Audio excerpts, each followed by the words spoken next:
his cause will not be served as a result of his work.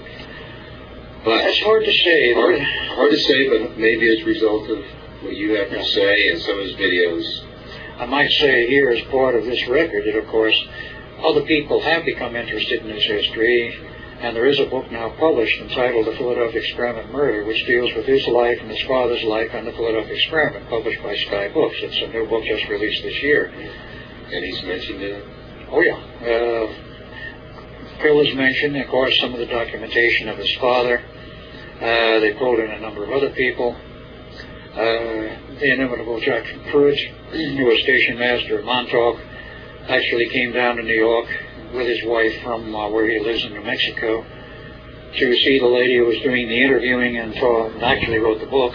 Is that Shika? Yes, Shika. Shika... whatever. Yeah. Oh, she's the one who wrote the book? Yes.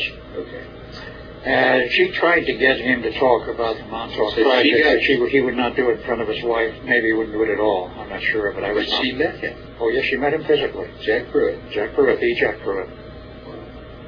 He's still alive and well. In fact, to his credit, he was dying of cancer in Los Angeles some 8 years or so ago.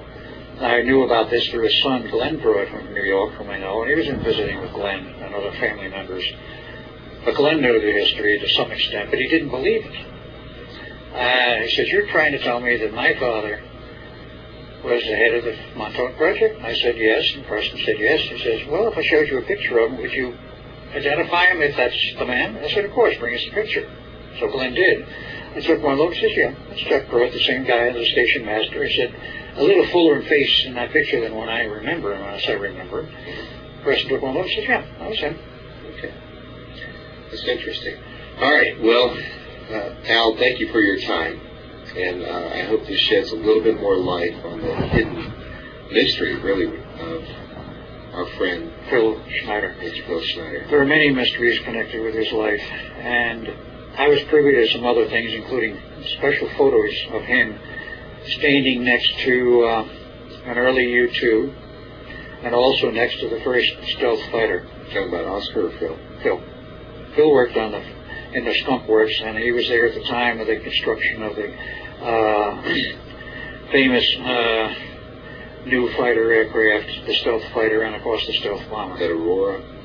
No, not the Aurora. That's totally separate. No, the regular stealth fighter and stealth bomber, the B-2 bombers is called a stealth bomber. He was part of that program? He was part of that program, and there's a picture of him standing next to it. He showed me. To you? Yes, that's gone too. I'm sure.